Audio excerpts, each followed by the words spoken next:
In the middle of a crowded mall, a 6-year-old boy slammed his palms against his ears, screamed without making a sound, his eyes wild with a panic no one around him could name. His mother, a powerful CEO, who controlled 400 people without blinking, stood completely still, helpless under the stares, and the whispers pressing in. No one stepped forward.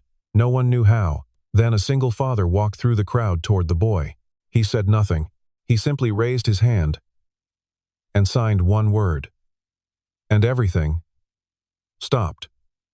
What do you do when one small gesture is all that stands between a breaking soul and solid ground? Amelia had not planned to be at the mall that afternoon. She had not planned most of the previous 6 years, if she was honest with herself, not the way her carefully color-coded calendar suggested. Henry had arrived into a life that was already moving at speeds that didn't leave room for pausing, and she had loved him fiercely and completely and entirely on her own terms, which turned out to be the wrong terms. She had learned that slowly, the way you learn most hard things, one small failure at a time, each one easy enough to dismiss, until they accumulated into something she could no longer look away from. She was the CEO of Meridian Technology Solutions. She had been profiled in 2 national magazines and 1 documentary that she had never watched all the way through because she couldn't stand to see her own face for that long. She had a talent for structure, for hierarchy, for finding the load-bearing point in any system and applying exactly the right pressure. She had applied this talent to her son, and it had not worked. And she did not yet understand why. Henry had been diagnosed with bilateral sensorineural hearing loss at 8 months old. Profound, permanent. The audiologist had used both of those words in the same sentence, and Amelia had absorbed them the way she absorbed all difficult information, with a very straight back and a pen in her hand, writing things down because writing things down gave her something to do with her hands when the rest of her wanted to come apart. She had enrolled him in the best early intervention program in the state. She had hired consultants. She had researched cochlear implants with the same obsessive thoroughness she brought to quarterly earnings analysis. She had done everything right. By every metric she knew how to measure. What she had not done, what she was only beginning to understand she had not done, was learn to speak his language.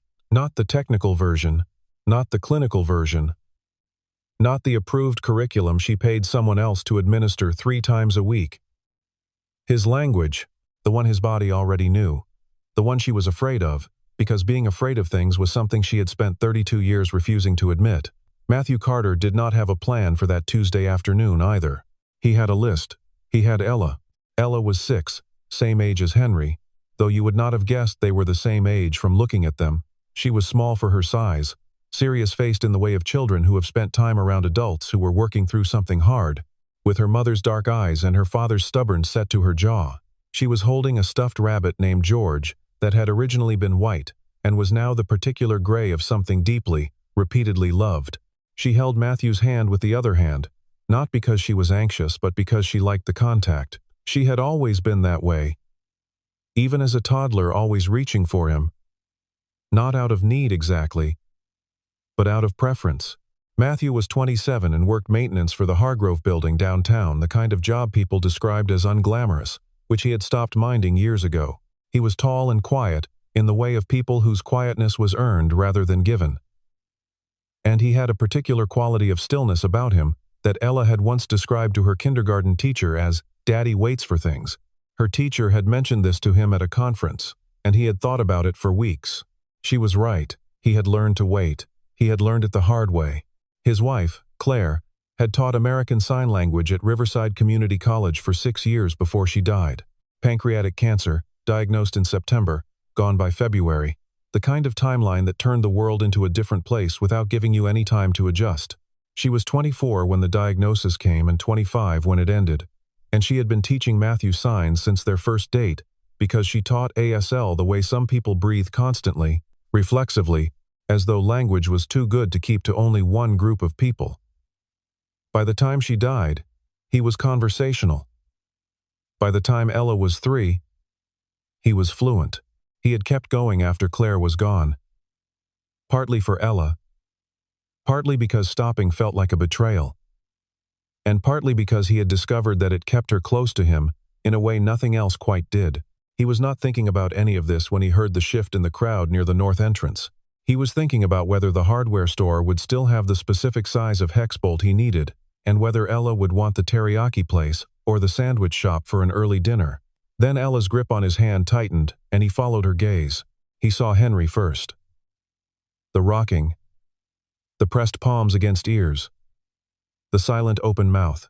He had seen it before, not in person, but Claire had described it, explained it, the sensory overload that could overwhelm a deaf child in a loud public space, not because the noise was too loud for them, but because the vibration, the light changes, the sheer volume of physical stimulation had no coherent frame to contain it. He had asked her once what it felt like, and she had said, "Imagine being fluent in a language, and suddenly every sentence coming at you simultaneously, all at the same volume, with no pause between words. Imagine not being able to turn down the signal." He stood still for a moment, watching. He saw the mother rigid, pale, her hand extended toward the boy, and then pulling back, extended again, helpless in the particular way of someone who has more resources than she has ever needed, and has just encountered the one thing resources cannot fix. He saw the security guard approaching with his official problem face. He saw the phone going up in someone's hand. "Daddy?" Ella said quietly. She wasn't asking him to do anything. She was just telling him what she saw. "He's scared." "I know," Matthew said. He let go of her hand. "Stay right here." He walked toward them. Not quickly.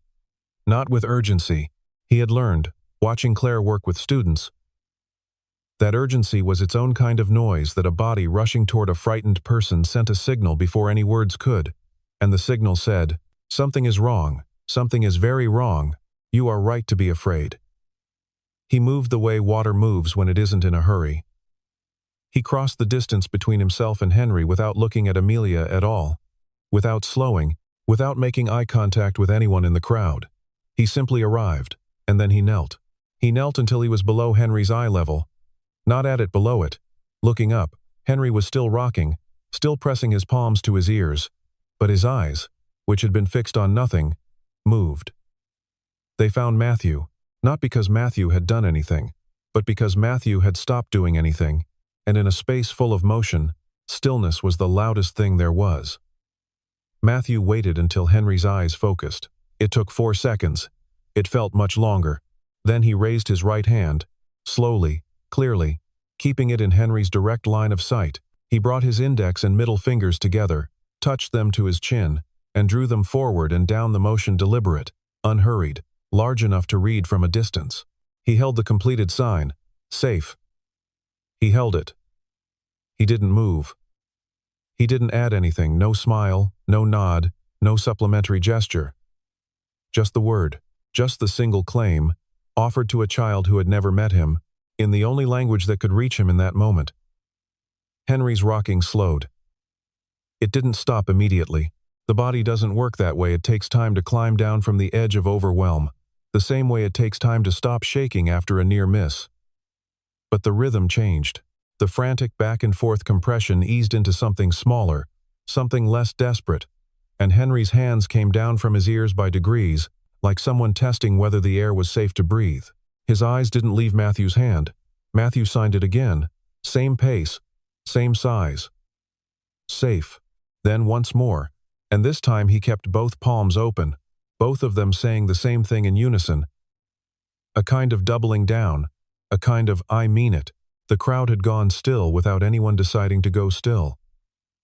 These things happen sometimes, a pocket of genuine silence opening inside all the noise, a moment when something real enough and quiet enough cuts through the ambient din of modern life and makes people, briefly, pay attention to something other than themselves. Henry's hands moved. He copied the sign. Imprecise, his fingers didn't quite have the angle right, and his motion was jerky where Matthew's had been smooth. But it was the sign. Unmistakably the sign, reproduced by a 6-year-old boy on the floor of a mall who had never met the man in front of him, reaching for the one word being offered. Safe. Amelia made a sound she immediately suppressed. She pressed her hand over her mouth. Her eyes were dry, but just barely. And something behind them had changed in the way things change when something breaks that you didn't know was under pressure. The security guard had stopped. He stood 3 feet away with his hands loose at his sides. And he didn't know what he was watching, but he understood that, whatever it was not a situation that needed him. Matthew held the sign for another few seconds after Henry copied it. Then he lowered his hand, very slowly, and waited. Henry watched the hand go down. His breathing was audible now, the deep, effortful breathing of someone coming back to themselves, the inhale-hold-exhale of a body reconsidering its emergency. He looked at Matthew. Matthew looked at him. After a moment, Henry unfolded from the floor, not dramatically.